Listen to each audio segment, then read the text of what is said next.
여러분, 예수님이 말씀하세요. 나는 길이요 진리요 생명이니 나를 말미암지 않고서는 아버지께로 올 자가 없느니라. 근데 이 한글 성경도 참 우리에겐 너무나 유명한 말씀이고 감동이 되지만 이 영어 버전으로 보면 좀 분명하게 드러나는 뜻이 있어요. I'm the way and the truth and the life. 여러 가지 갈래의 길 가운데 한 길이 아니라 유일한 길이라는 거예요. 우리가 이 세상에서 발견하는 여러 가지 주옥 같은 진리들 가운데 하나가 아니라 유일한 참 진리라는 거예요. 이 세상에 화려하게 보이는 것들이 얼마나 많습니까? 들에 핀 꽃도요, 감동이 돼요. 그러나 그 화려함은요, 시간이 지나면 소멸될 것이에요. 그러나 우리 주 예수 그리스도는 영원하신 부활 생명이라 말씀하는 것이지요. 여러분, 오늘 이 말씀이 우리에게 주는 위로가 있을 줄을 믿습니다. 저는 오늘 말씀을 두 단계로 좀 나누어서 좀 설교를 하려고 해요. 첫 번째는 이 말씀이 어떤 상황 속에서 누구에게 주어졌느냐는 거예요. 그래서 사실 오늘 본문을 그렇게 길게 잡았어요. 예수님이 하신 말씀이에요. 거기에 제가 무엇을 덧붙이는 것도 사실 웃겨요. 그냥 그것만 반복해서 읽어도 우리에게 깨달음이 있을 거거든요. 그래서 그 컨텍스트를 좀 집중해서 좀 살펴보기를 원하고요. 두 번째로는 6번째 자기 선포거든요. 나는 길이요 진리요 생명이라는 말씀이 어떤 의미가 있고 또 우리는 그것을 어떻게 적용해야 되는지를 좀 살펴보기를 원합니다. 우리는 지금 예수님의 7가지 자기 선언, I am, 나는 무엇이다를 살펴보고 있어요. 지금까지 5번을 살펴봤습니다. 그런데 이 5번까지 말씀은요, 예수님의 표적과 연결되어져 있어요. 예수님의 표적을 통해서 예수님이 그 표적의 의미가 무엇인지를 말씀하시고 그 의미 속에서 나는 어떠한 역할을 너희들 가운데 이루는 하나님인지를 말씀하신 거예요. 그래서 요한은요, 이 요한복음을 특별하게 구성했습니다. 여러 가지 비유, 여러 가지 가르침, 여러 가지 기적들이 많은데 요한은 그것 가운데 선별해서 7가지의 표적, 7가지의 담화, 7가지의 자기선언, 이렇게 도합 21가지의 내용을 통하여 이 요한복음을 기록하고 있어요. 목적은 하나입니다. 예수가 메시아인 것을 믿게 하고 그분 안에서 풍성한 생명을 누리도록 하기 위함이에요. 첫 번째, 나는 생명의 떡이다. 이 오병이어의 기적 후에 말씀하셨어요. 두 번째, 세상의 빛이다. 가늠한 여인을 용서하신 후에 선포하셨죠. 세 번째, 네 번째, 나는 양의 문이다. 나는 선한 목자다. 나면서부터 소경된 소경을 고쳐주신 후에 선포하셨어요. 다섯 번째, 나는 부활이요 생명이다. 요한복음에 등장하는 마지막 7번째 표적, 나사로를 살리신 후에 선포하셨습니다. 이 첫 번째부터 5번째의 자기 선언은요, 공적인 선언이에요. 예수님을 따르는 그 누구에게도 들리는 공적인 선언이에요. 그 사실 첫 번째부터 5가지가 예수님의 7가지 표적을 다 감싸고 있어요. 그럼 끝이잖아요. 그런데 2가지의 자기 선언이 남아있는 거예요. 나는 길이요 진리요 생명이라. 나는 참 포도나무요 너희는 가지라. 이 2가지 선언은요, 공적인 메시지가 아닙니다. 예수님이 택하신 12 제자들에게 선포되는 특별한 개인적인 메시지예요. 마태가 마태복음을 기록하면서 강조하는 메시지가 뭐냐면 예수님이 처음 행하셨던 가르침들이에요. 그것이 마태복음 5장부터 7장에 나온 산상수훈이죠. 그래서 마태는 예수님의 첫 가르침을 핵심으로 마태복음을 풀어나가고 있고요. 사도 요한은 예수님의 마지막 가르침을 집중해서 다루고 있어요. 그것이 요한복음 13장부터 17장까지 다락방 강화예요. 이 6번째, 7번째 예수님의 자기 선언은 바로 그 다락방 강화에서 제자들에게 주신 말씀이에요. 근데 성경을 다시 한번 제가 읽어보니까 여러분, 세족식과 성찬식은요, 가롯 유다가 포함되어져 있어요. 요한복음 13장 1절이 이 다락방 강화의 배경이 되는 말씀의 시작인데 이렇게 되어 있습니다. 6월절 전에 예수께서 자기가 세상을 떠나 아버지께로 돌아가실 때가 이른 줄 아시고 세상에 있는 자기 사람들을 사랑하시되 끝까지 사랑하시니라. 이러면서 이제 예수님이 제자들을 위하여 준비한 특별한 이벤트가 소개되고 있어요. 그게 우리가 잘 아는 세족식과 최후의 만찬, 성찬식이에요. 근데 그 2가지에는 가롯 유다가 포함되어져 있어요. 예수님 가룟 유다의 발은 넌 나 팔놈이니까 안 닦아 이러지 않으셨어요. 이 살과 피는 너 같은 놈에게 줄 수 없어 이러지 않으셨어요. 그의 발도 닦으셨고 그에게도 찢길 살과 피를 나누어 주셨어요. 그런데 이 특별한 가르침은 가룟 유다가 떠난 다음에 선포돼요. 떡과 포도주를 주는데 그것을 받아 먹은 가룟 유다가 아직도 그 마음이 돌아서질 않아요. 그리고 그는 그 떡을 받고 짙은 어둠의 한복판으로 나아가요. 그리고 나서 다락방 강화가 본격적으로 시작됩니다. 기가 막힌 거예요. 여러분, 우리에게 모든 메시지가 선포되는 게 아니라는 거예요. 들어야 될 메시지가 있어요. 그리고 반드시 주님께서 주시고자 하는 영혼이 있다는 거죠. 오늘 이 다락방 강화는 그렇게 시작됩니다. 예수님이 오늘 말씀도 보시면 자기가 세상을 떠나 아버지께로 돌아가실 때가 이른 줄 아시고 이거예요. 여러분, 예수님의 삶이요, 보냄을 받아 이 땅에 왔고요, 하나님의 그 뜻을 다 이루신 다음에 부르심을 받아 이 땅을 떠나 아버지의 집으로 돌아가세요. 여러분, 성도의 삶이, 우리의 인생이 마치 그와 같은 거예요. 우리 이 땅에요, 그냥 그렇게 왔다가 그냥 그렇게 살다가 그냥 그렇게 떠나는 인생이 아니라 보내심을 받아 와서 아버지의 뜻을 이루고 아버지의 부름을 받아 이 땅을 떠나가는 인생이에요. 이게 성도의 인생이에요. 저는 이 말씀을 가만히 묵상하면서 이게 성도가 이 땅에서 평안할 수 있는 이유겠구나. 우리는 부름을 받아 아버지 앞에 서는 거예요. 아버지께서 왜 우리를 이 땅에 보내셨어요? 아버지의 뜻을 이루시기 위함이거든요. 저와 여러분에게 아버지의 뜻이 있어요. 그 사명과 그 소명을 마치기 전에는 주께서 우리를 부르시지 않아요. 그래서 우리가 평안할 수 있는 거예요.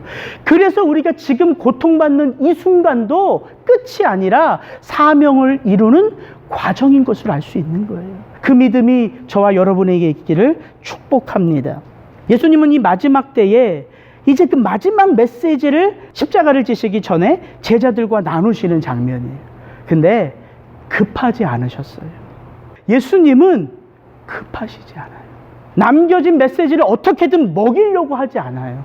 무엇이 먼저예요? 그들의 마음이 지금 위축되어져 있거든요. 왜냐하면 이 예루살렘으로 오기까지 예수님이 이해할 듯 모를 듯한 메시지를 계속 주시는 거예요. 내가 예루살렘에 가면 이렇게 고통을 받고 이렇게 죽을 것이고 이렇게 핍박을 받고, 이해할 듯 말 듯이에요. 그렇게 혼미해요, 그들의 지금 마음의 상태가.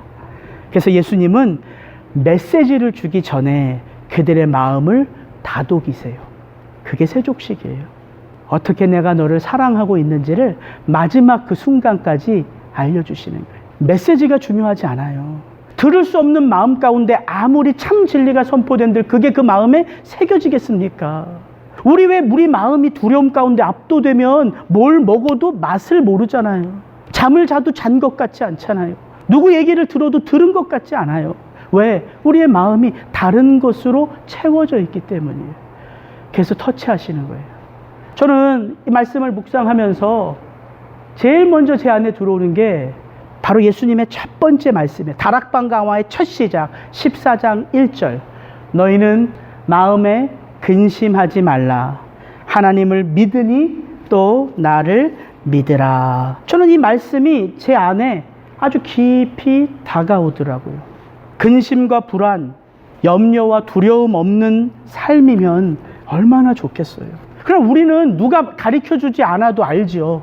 염려 없는 인생이 없고 근심과 불안이 없는 인생이 없는 것을 우리가 알아요.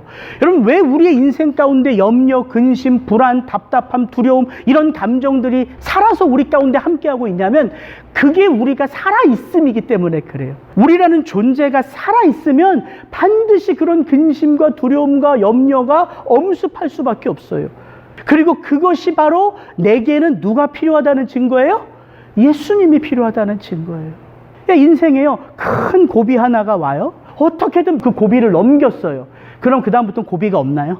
큰 고비 하나를 넘으면 그 다음부터 인생은 아무 고비 없이 탄탄대로 그 인생을 달려오셨습니까? 아니잖아요. 고난과 어려움 속에 또 고난과 어려움이 다가오고 한 높은 고비를 믿음으로 넘어가면 좀 쉴만하다 싶으면 더 높은 고비가 우리 앞에 다가오고, 그래서 우리가 항상 누구를 의지하게 돼요? 우리의 주인 되신 예수님이에요. 그게 성도의 인생이에요. 보냄을 받아 와서 사명을 이루며 살다가 부르심을 받아 떠날 이 순간, 오고 살고 죽고의 우리 인생 가운데 우리의 주인이 누구예요? 예수님의 예수님. 우리 자신이 아니에요. 우리가 믿음이 좋으면 전투력이 100배 상승해서 쉽게 그 고비를 넘어가고 어려움을 넘어가고, 예수님 좀 쉬세요, 이런 삶은 아무도 못 살아요. 예수님 쉬시기는요. 여러분, 이 본문도 보면요, 예수님이 첫 번째 메시지는 메시지가 아니라 위로였어요. 너희는 마음에 근심하지 말라. 하나님을 믿었으니 이제는 나를 믿으라. 지금 이 메시지를 주시는 분은 예수님이신데요, 사실 지금 위로가 필요한 사람은 누구일까요? 지금 그 마음이 죽을 것 같이 괴로운 사람은 누굴까요? 제자들 아니에요. 예수님이에요. 요한은 지금 이 14장 1절을 말하기 전에 그것을 보여줘요. 예수께서 대답하여 이르시되 인자의 영광을 얻을 때가 왔도다. 내가 진실로 진실로 너희에게 이르노니 한 알에 미리 땅에 절어져 죽지 아니하면 한 알 그대로 있고 죽으면 많은 열매를 맺느니라. 지금 내 마음이 괴로우니 무슨 말을 하리요? 아버지여, 나를 구원하여 이때를 면하게 하여 주옵소서. 그러나 내가 이를 위하여 이때에 왔나이다. 예수님의 마음이에요. 세족식을 하면서 그 가룟 유다에게 이렇게 말씀하십니다. 미리 너희에게 일러둠은 일이 일어날 때에 내가 그인 줄 너희로 믿게 하려 함이로라. 예수께서 이 말씀을 하시고 심령이 괴로워 증언하여 이르시되 내가 진실로 진실로 너희에게 이르노니 너희 중 하나가 나를 팔리라 하시니. 지금 그 마음의 상태에 괴로운 자는 누구예요? 예수님의 예수님. 때를 알지만, 모든 상황을 주관하시는 아버지의 역사를 알지만 예수님의 마음은요, 심히 괴롭고 어려우셨어요. 요한이 그걸 보여줘요. 그런데 위로는 누구에게서 누구로 흘러간다고요? 예수님에게서 제자들에게로. 저는 이 14장 1절을 묵상하면서 그게 우리의 실존이라는 생각이 들더라고요. 우리의 실존. 여러분, 지금 예수님 옆에 둘러앉아 있는 제자들 11명 누구입니까? 예수님과 함께 3년을 보낸 자들이에요. 그들은 지금 예수님을요, 설교 잘하는 랍비로 아는 게 아니에요. 그들은 누구에게서 예수님이 하신 일을 들은 자들이 아니에요. 보았어요. 죽은 자가 일어나는 것을 보았어요. 평생 안진뱅이가 자리를 털고 일어나는 것을 보았어요.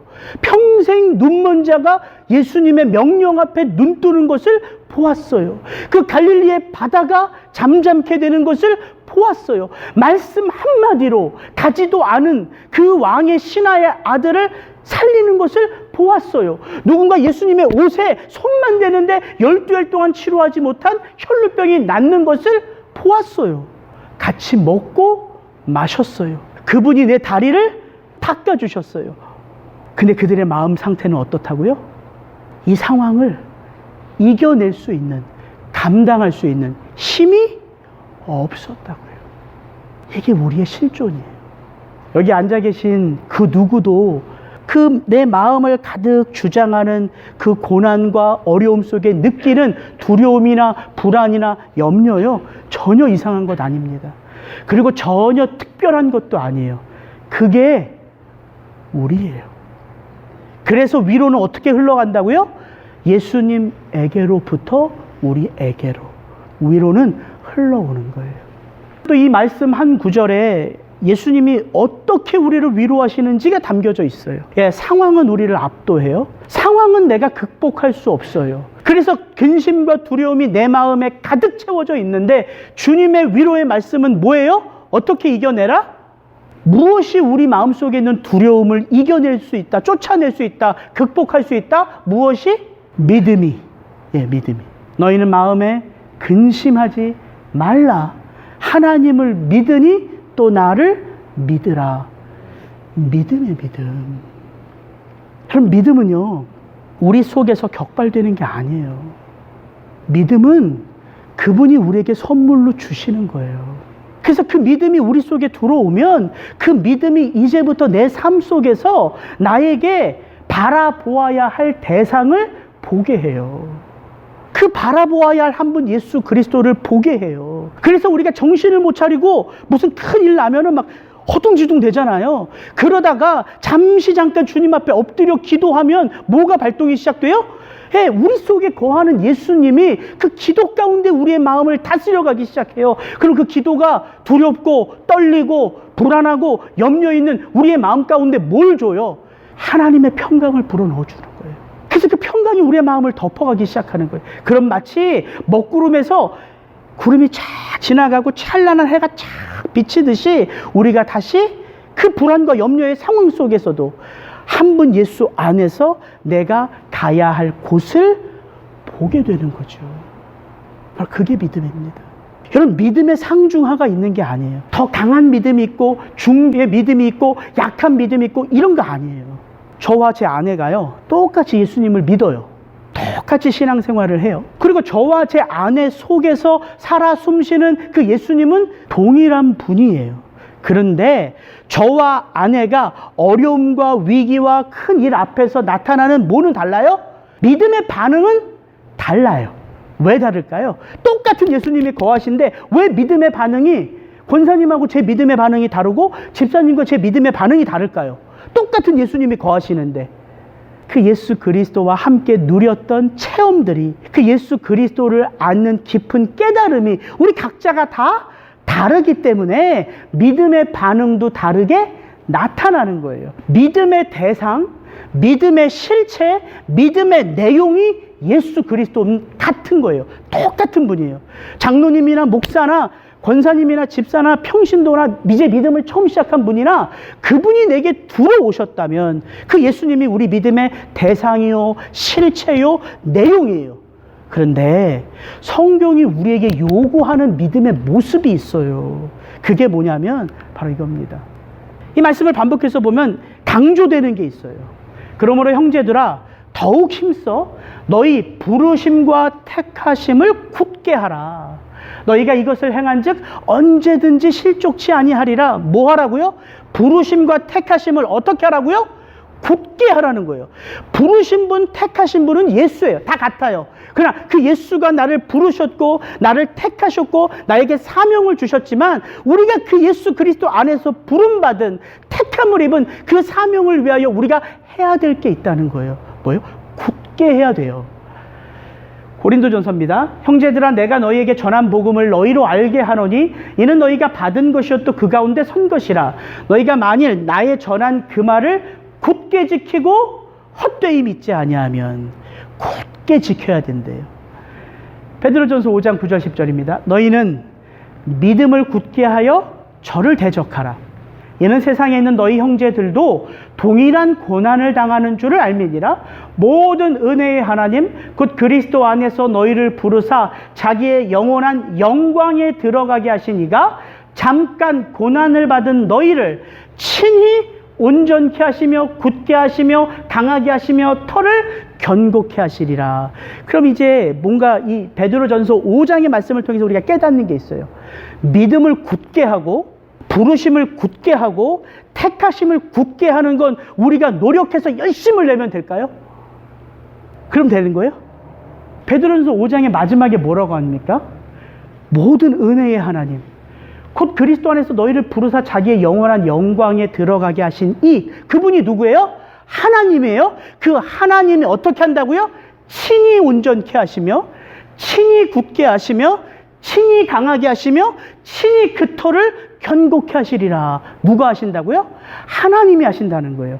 근데 하나님이 로봇처럼 우리를 마음대로 하지 않으세요.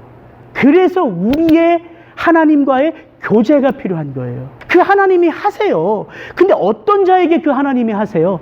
그 하나님의 행하심을 온전히 받을 수 있고 그 하나님의 행하심을 온전히 내가 누릴 수 있는 바로 그 영혼에게 하나님이 그렇게 하시는 거예요. 그러니까 구원의 완성은 어떻게 해야 돼요? 하나님과 우리가 함께 이루어가는 일이 되는 거예요. 내 속에서 역사하시는 분은 하나님인데 내 속에서 역사하시는 그 하나님의 역사가 내 삶에서 드러나는 거예요. 믿음을 굳게 하는 건 다른 게 아니에요. 하나님의 그 부름을 내가 잘 캐치할 수 있도록 하나님의 그 역사를 내가 잘 받아들일 수 있도록 그렇게 하나님 안에서 살아가는 거예요. 하나님 안에서 살아가는 거예요. 예수님이 이렇게 제자들에게 내가 이제 아버지께로 돌아가고 그 아버지의 집에 너희들을 거할 처소를 예비하여 다시 너희들에게 오겠다, 이렇게 위로의 말씀을 하시는데, 도마와 빌립이라는 제자가 그 예수님에게 난데없는 질문을 던져요. 도마가 가로되 주여 어디로 가시는지 우리가 알지 못하거늘 그 길을 어찌 알겠삼나이까, 이렇게 물어봐요. 아버지께로 간다고 얘기했는데 그 아버지의 집에 너희들이 거할 처소를 예비해 놓고 다시 너희들에게 오겠다고 하는데, 도마가 던지는 질문이에요. 어디로 가는지 모르는데 그 길을 내가 어떻게 알겠습니까, 주님? 그 길 좀 알려주십시오. 이렇게 묻는 거예요.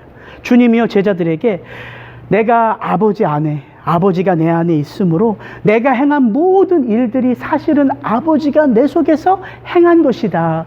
너희가 나를 보았고 너희가 나를 알았기에 이제는 너희가 아버지를 보았고 아버지를 알았노라, 이렇게 얘기했거든요. 근데 그 다음에 빌립이 이렇게 말해요. 빌립이 가로되 주여 아버지를 우리에게 보여주옵소서. 그리하면 족하겠나이다. 지금 제자들의 이 모습이, 이 도마와 빌립의 모습이 그럼 어떻게 이해가 되세요? 어떻게 저렇게 반응하지? 예수님의 저 말씀에 어떻게 저렇게밖에 이해를 못하지? 그게 이상한 게 아니에요. 예수님의 말씀이요, 우리의 지성으로, 우리의 경험으로 깨달을 수 있는 이 세상의 것이 아니기 때문이에요. 그래서 저 제자들의 반응은 이상한 게 아니라 그게 당연한 거예요. 왜냐하면 영의 일은 오직 영으로만 분별할 수 있기 때문에. 우리가 이것을 말하거니와 사람의 지혜가 가르친 말로 아니하고 오직 성령께서 가르치신 것으로 하니 영적인 일은 영적인 것으로 분별하느니라. 육에 속한 사람은 하나님의 성령의 일들을 받지 아니하나니 이는 그것들이 그에게는 어리석게 보이며 또 그는 그것들을 알 수도 없나니 그러한 일은 영적으로 분별되기 때문이라. 그래서 제자들이 다 이해할 수 없는 거예요. 그들의 육으로는 아무리 예수님을 보았고 아무리 예수님 앞에 섰지만 예수님이 하신 그 영의 세계의 일들을 완전히 이해할 수 없는 거예요. 근데 제가 이 본문을 묵상하면서 제게 있는 위로는 뭐냐면요, 이 어리석고 유치한 듯 보여지는 제자들의 질문 때문에 뭐가 선포되냐면 주옥 같은 말씀이 선포되는 거예요. 길 모르겠으니까 길 좀 알려주십시오, 이렇게 도마가 물어봤기 때문에 예수님 말씀하세요. 나는 길이요 진리요 생명이니 나로 말미암지 않고서는 아버지께로 올 자가 없느니라. 또 빌립의 이 어리숙한 엉뚱한 질문 때문에 예수님의 마음이 드러나요. 예수께서 가라사대 빌립아, 내가 이렇게 오래 너희와 함께 있으되 내가 나를 알지 못하느냐? 나를 본 자는 아버지를 보았거늘 어찌하여 아버지를 보이라 하느냐? 내가 아버지 안에 있고 아버지께서 내 안에 계심을 믿으라. 그렇지 못하겠거든 행하는 그 일을 인하여 나를 믿으라.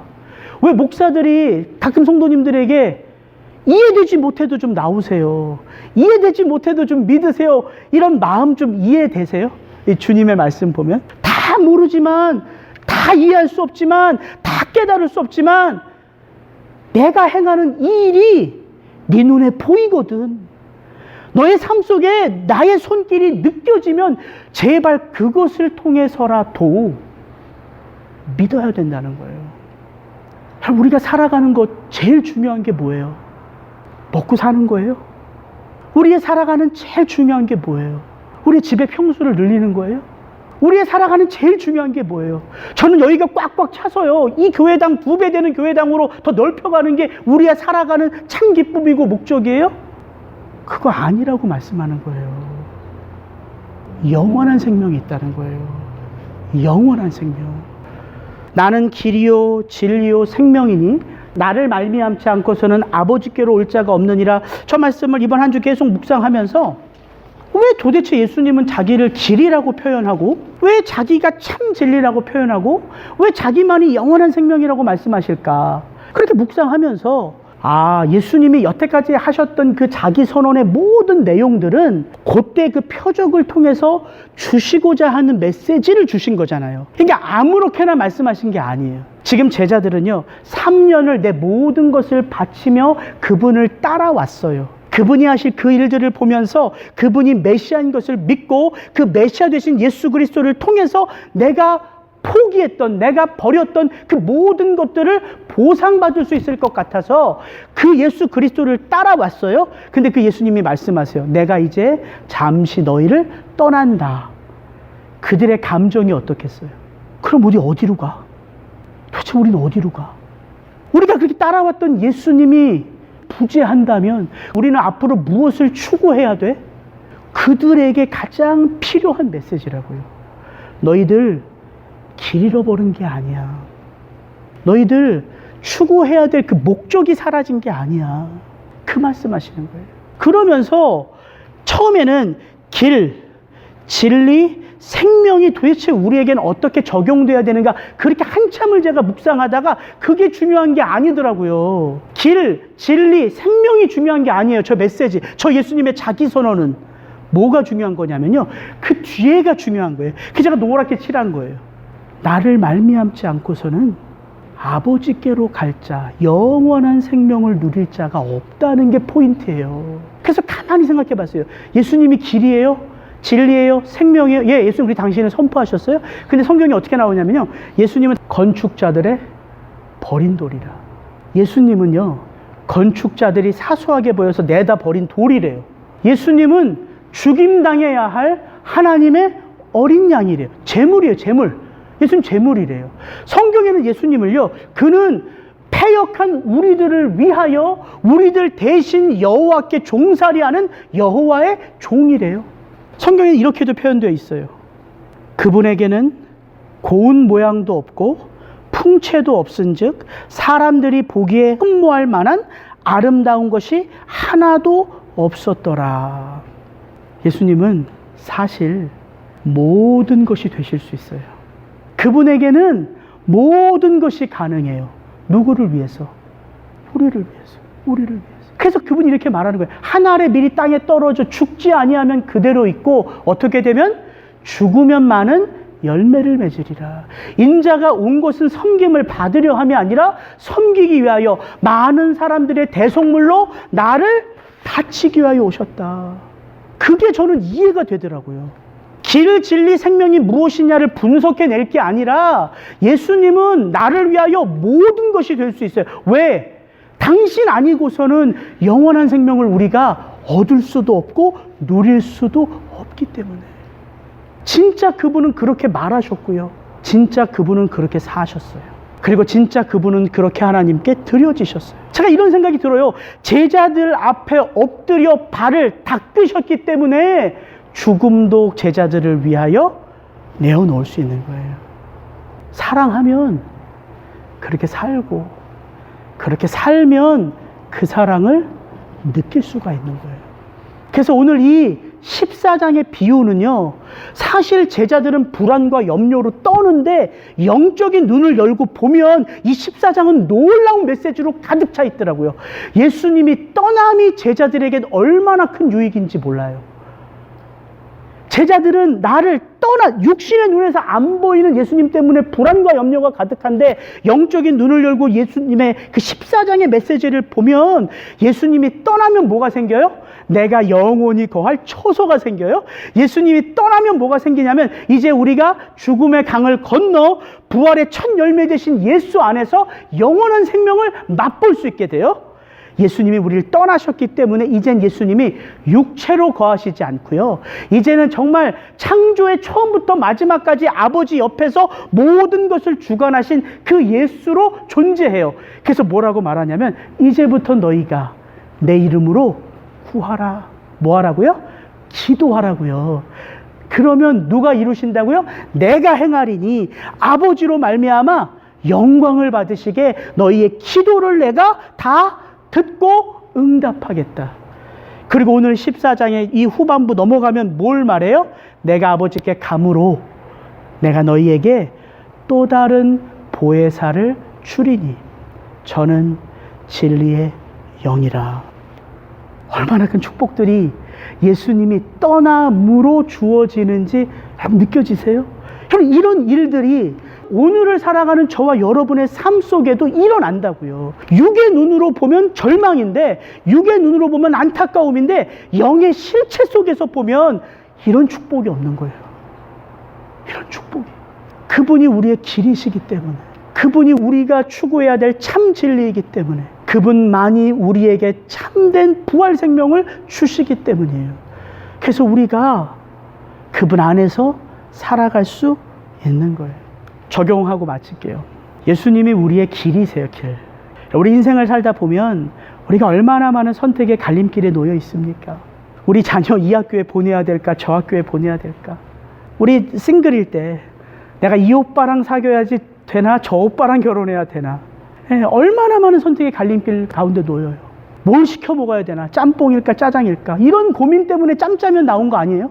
그러니까 이게 자연스러운 우리의 모습이라고요. 늘 우리는 선택의 갈림길 가운데 있어요. 근데 저는 이 메시지를 듣고요, 하나님은 우리가 선택하는 그 길 위에 있는 게 아니라 하나님은 성도가 걷는 길이시구나. 하나님의 역사는요, 성도의 삶 속에 나타나요. 그래서 A를 선택하고 B 때문에 후회할 필요가 없는 거예요. 하나님의 역사가 나에게 나타나니까. 왜? 내가 밟고서는 그 자리가 하나님과 동행하는 그분이 길이기 때문에. 여러분, 이 세상의 진리가 뭐예요? 사람들이 진리를 자꾸 찾다가 모든 게 진리가 아님을 알았어요. 공산주의 진리인 줄 알았어요. 그 진리 아니에요. 민주주의 진리인 줄 알았어요. 근데 그것도 진리가 아니에요. 수많은 주의와 논지가 나오는데 사람들이 그 진리를 찾는 그 길 가운데 지쳐버렸어요.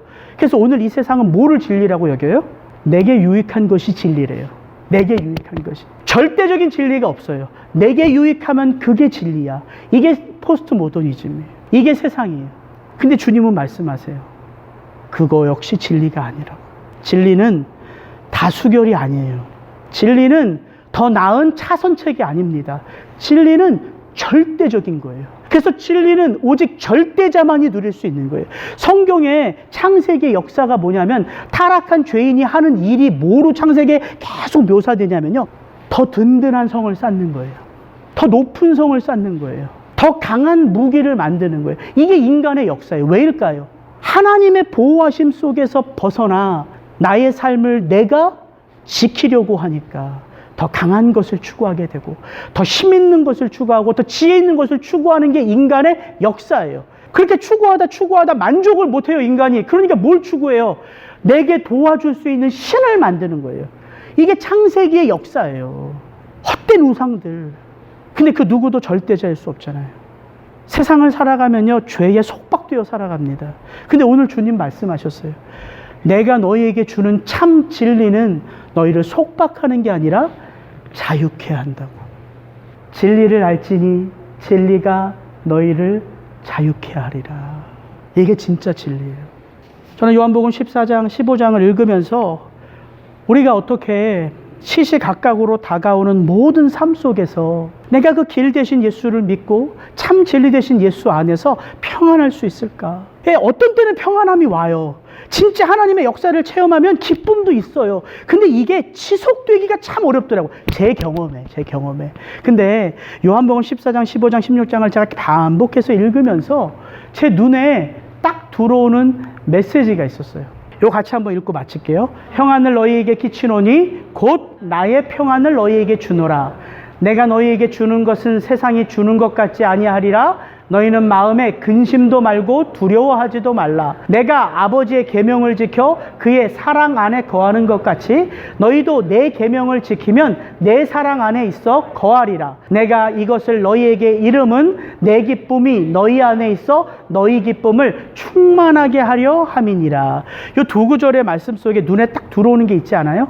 나의 평안, 나의 기쁨, 나의 계명, 나의 사랑이에요.